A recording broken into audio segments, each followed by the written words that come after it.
Herzlich willkommen bei Einfach Backen. Ich bin Luisa und heute backen wir eine wundervolle Schokosahnetorte.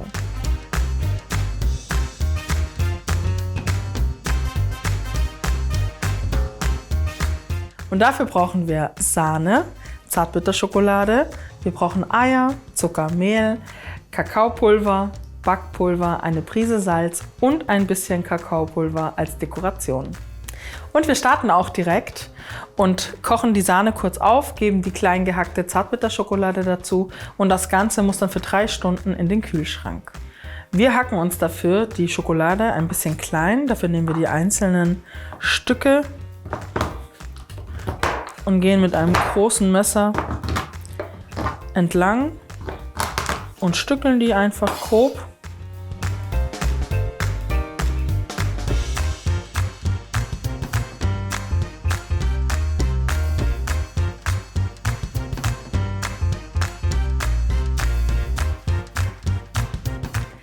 Jetzt geben wir die Sahne in einen kleinen Topf, bringen diese kurz zum Kochen und geben dann die Schokolade hinein. Verrühren so lange, bis sich Schokolade mit Sahne verbunden hat, also geschmolzen ist. Und dann geben wir das Ganze wieder in ein Gefäß und lassen es im Kühlschrank für 3 Stunden auskühlen.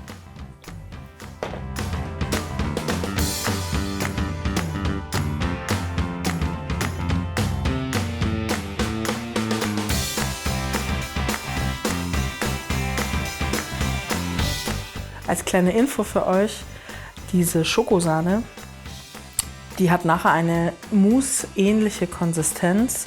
Wenn man einfach mal eine Blitzmousse machen möchte oder eine einfache Mousse, dann kocht man oder man gibt die Schokolade in diese gekochte Sahne, lässt das richtig gut abkühlen und schlägt die Sahne dann auf. Nicht bis sie so fest ist, dass man sie streichen kann, sondern eher, dass sie so schön locker vom Löffel floppt. Und dann hat man eine richtig leckere Mousse-Konsistenz und es schmeckt auch wie Mousse und das ganz ohne Ei. So, unsere Schokolade ist geschmolzen in der Sahne. Beim Abfüllen kann man theoretisch nichts falsch machen. Ich möchte euch nur den Tipp geben, die Sahne abkühlen zu lassen in einem Alubehälter oder Metall. Denn die Wärme wird schneller nach außen geleitet und die Kälte schneller nach innen. Was sehr schlecht leitet, ist Plastik, Kunststoff oder auch Glas. Deswegen würde ich immer empfehlen, zu so einem Alu- oder Metallbehälter zu greifen, wenn man etwas abkühlen möchte. Es geht einfach unglaublich viel schneller. Deswegen benutzen wir den jetzt auch und geben die Schokosahne hier rein, vorsichtig.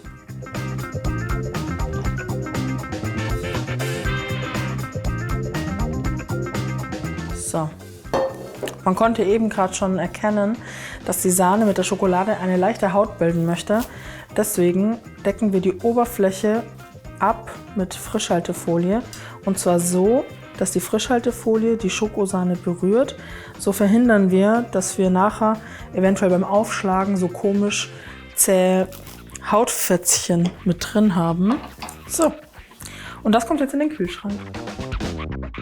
Während unsere Schokosahne jetzt abkühlt, geben wir die Eier für den Biskuit in die Rührschüssel zusammen mit dem Zucker und der Prise Salz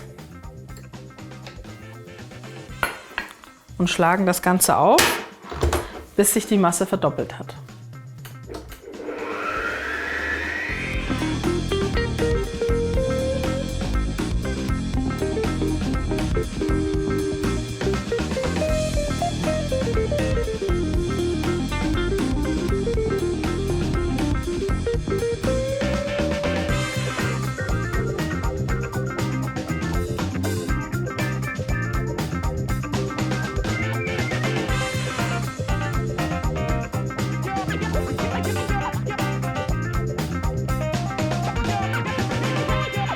Jetzt kommt der Teig in eine mit Backpapier ausgekleidete Springform.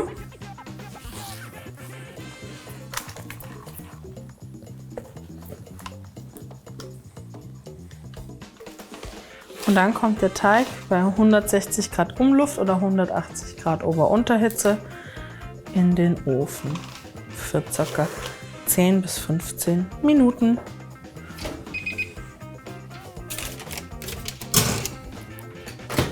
Unseren ausgekühlten Biskuit lösen wir jetzt aus der Springform. Dafür nehmen wir ein Messer und fahren damit kurz am Rand entlang.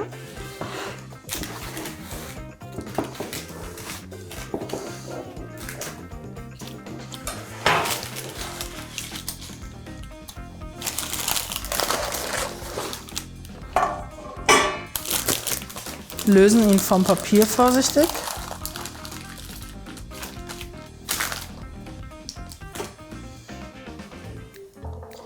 Und schneiden ihn zweimal durch.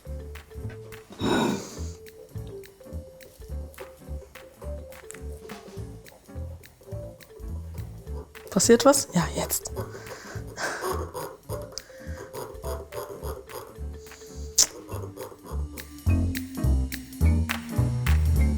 Kann passieren. Das passiert, wenn er leicht einfällt.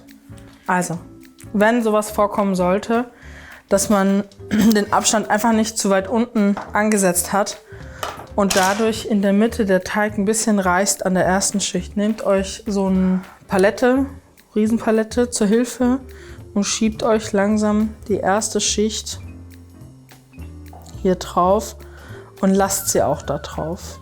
Okay, und wir machen den zweiten Boden.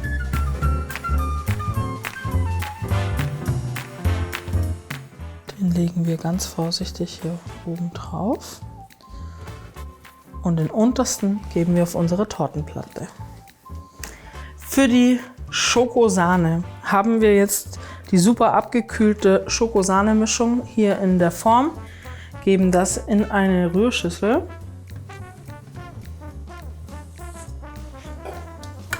Und dann schlagen wir die Sahne so lange auf, bis sie Festigkeit bekommt. Nicht so feste aufschlagen wie bei einer geschlagenen Sahne, sondern einfach nur, bis sie ein bisschen Volumen kriegt, sodass man sie schön verstreichen kann.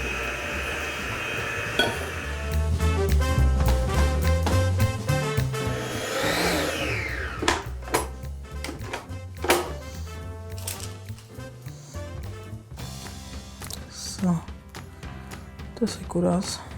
So, wir geben jetzt ein bisschen von der Creme in eine Schüssel für unseren Rand. Und ein Viertel der Creme auf den Boden.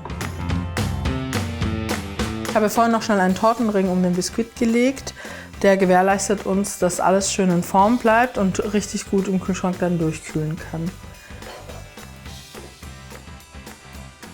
Also ein Viertel auf den ersten Boden und ich verstreiche das im Tortenring mit einem Löffel gleichmäßig.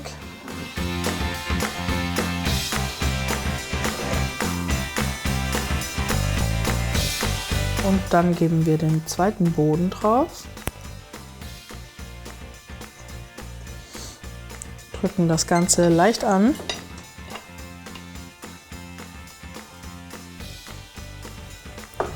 Geben nochmal ein Viertel von der Creme drauf.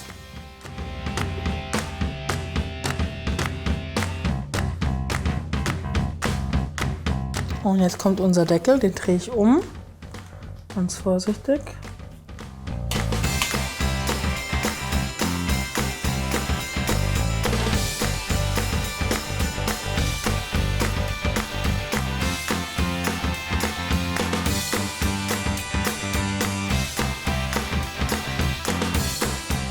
Jetzt nehme ich die restliche Creme und fülle sie in einen Spritzbeutel und setze noch ein paar Tupfer oben drauf.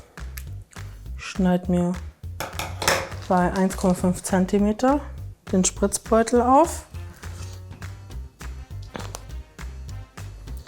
und gebe jetzt einfach kreuz und quer Tupfen drauf.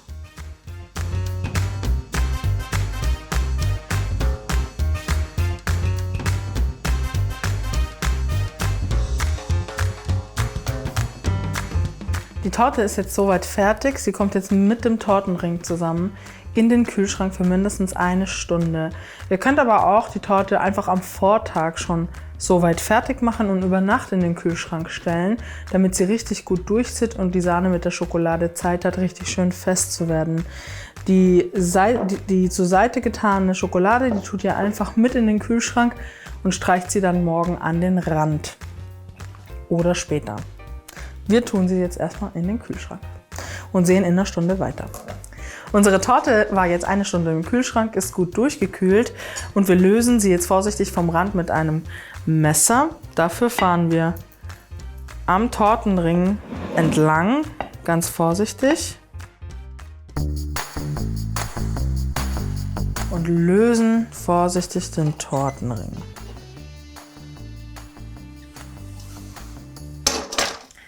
Jetzt nehmen wir die Creme, die wir noch übrig haben, und streichen damit den Rand ein.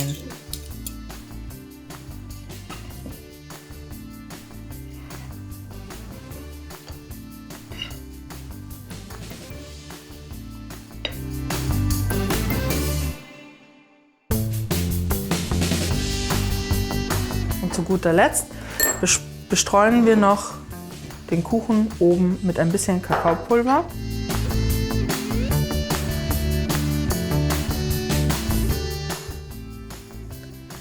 So, wie dick ihr diese Kakaoschicht oben drauf setzt, ist euch überlassen.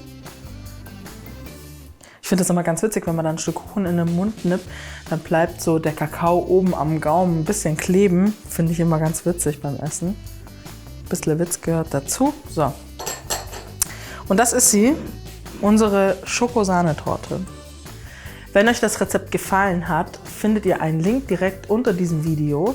Und ich wünsche euch ganz viel Spaß beim Nachbacken und wir sehen uns beim nächsten Mal.